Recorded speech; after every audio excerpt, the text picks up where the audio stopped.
Shalom sahabat Kuntum yang terkasih, kita jumpa lagi di minggu ketiga bulan Juli tahun 2025. Hari ini adalah hari Senin, tanggal 21 Juli 2025, yang merupakan hari biasa dalam pekan biasa yang ke-16 dengan warna liturgi adalah hijau.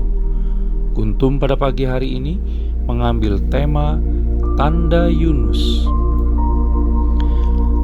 Sahabat Kuntum yang terkasih, struktur bacaan kita pada pagi hari ini terdiri dari bacaan pertama yang diambil dari kitab Keluaran 14 ayat 5 sampai dengan 18.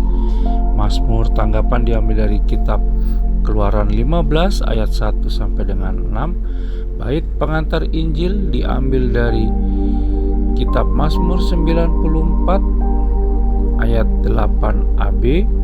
Dan bacaan Injil pada pagi hari ini diambil dari Injil Matius 12 ayat 38 sampai dengan 42. Bacaan Injil pada hari ini dapat kita baca pula dalam Injil Lukas 11 ayat 29 sampai dengan 32. Dan bacaan Injil pada hari ini sama dengan bacaan Injil pada hari Senin tanggal 18 Juli 2022. Serta struktur bacaan pada hari ini sama dengan struktur bacaan pada hari Senin tanggal 24 Juli 2023. Baik sahabat Kuntum yang terkasih, saya akan bacakan bacaan Injil kita pada pagi hari ini yang diambil dari Injil Matius 12 ayat 38 sampai dengan 42. Tuhan beserta kita sekarang dan selama-lamanya. Inilah Injil Yesus Kristus menurut Santo Matius. Dimuliakanlah Tuhan. Tanda Yunus. Pada waktu itu berkatalah beberapa ahli Taurat dan orang Farisi kepada Yesus, "Guru, kami ingin melihat suatu tanda daripadamu." Tetapi jawabnya kepada mereka, "Angkatan yang jahat dan tidak setia ini menuntut suatu tanda. Tetapi kepada mereka tidak akan diberikan tanda selain tanda Nabi Yunus. Sebab seperti Yunus tinggal di dalam perut ikan 3 hari 3 malam, demikian juga Anak Manusia akan tinggal di dalam rahim bumi 3 hari 3 malam. Pada waktu penghakiman, orang-orang Niniwe akan bangkit bersama angkatan ini dan menghukumnya juga. Sebab orang-orang Niniwe itu bertobat setelah mendengar pemberitaan Yunus. Dan sesungguhnya yang ada di sini lebih daripada Yunus." Pada waktu penghakiman, ratu dari selatan itu akan bangkit bersama angkatan ini dan ia akan menghukumnya juga. Sebab ratu ini datang dari ujung bumi untuk mendengar hikmat Salomo, dan sesungguhnya yang ada di sini lebih daripada Salomo. Demikianlah sabda Tuhan, terpujilah Kristus. Sahabat Kuntum yang terkasih, sebelum kita lanjutkan renungan kita pada pagi hari ini, jangan lupa menekan tombol like dan subscribe yang ada di bawah video Kuntum ini, agar Kuntum dapat terus berkembang, bermanfaat, dan mencerahkan sesama kapanpun dan dimanapun. Bila Anda ingin membagikan Kuntum ke jaringan Anda, silakan tekan tombol share yang ada di bawah video Kuntum ini. Baik sahabat Kuntum yang terkasih, mari kita lanjutkan renungan kita pada pagi hari ini.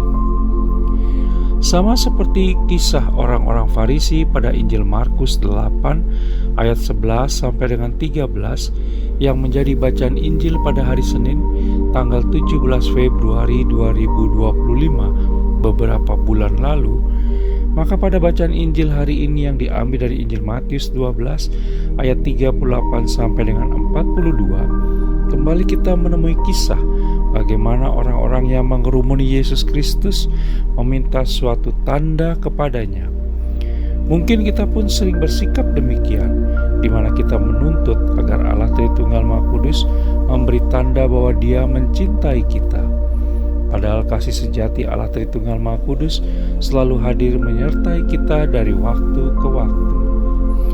Dalam bacaan Injil pada hari ini, Yesus Kristus menggunakan kisah pertobatan orang Niniwe setelah mendengar seruan Nabi Yunus ketika dirinya diminta untuk memberi tanda oleh sekelompok orang. Sementara Nabi Yunus sendiri sebelumnya juga mengalami pertobatan sebelum mewartakan pertobatan kepada orang Niniwe. Kita bisa baca dalam kitab Yunus 1 ayat 1 hingga kitab Yunus 3 ayat 10. Kisah pertobatan lainnya yang cukup terkenal adalah tentang perumpamaan kembalinya anak yang hilang. Kita bisa baca dalam Injil Lukas 15 ayat 11 sampai dengan 32. Yesus Kristus tidak pernah membenci kita, namun sebaliknya Ia begitu sangat mengasihi kita. Perkataan Yesus Kristus dalam bacaan Injil pada hari ini merupakan teguran kepada kita untuk bertobat. Dalam pertobatan dibutuhkan kepekaan dan keterbukaan hati untuk menghargai siapapun yang menjadi tanda pertobatan bagi kita, mengikuti bisikan Allah Tritunggal Maha Kudus, dan mengakui kesalahan serta dosa di hadapan Allah Tritunggal Maha Kudus dan sesama. Kitab suci mengenal pertobatan terhadap diri sendiri, Allah Tritunggal Maha Kudus dan sesama dalam 3 bentuk, yaitu puasa, doa, dan sedekah. Pertobatan dalam kehidupan sehari-hari dapat diwujudkan melalui bentuk perbuatan perdamaian, bantuan, pembelaan dan pelaksanaan keadilan dan hukum, pengakuan kesalahan, teguran persaudaraan, pemeriksaan cara hidup dan batin, bimbingan rohani, penerimaan sengsara, dan ketabahan dalam penghambatan demi keadilan. Pertobatan yang kita upayakan hendaknya berakar dan bertitik tolak pada sabda Allah Bapa melalui Yesus Kristus.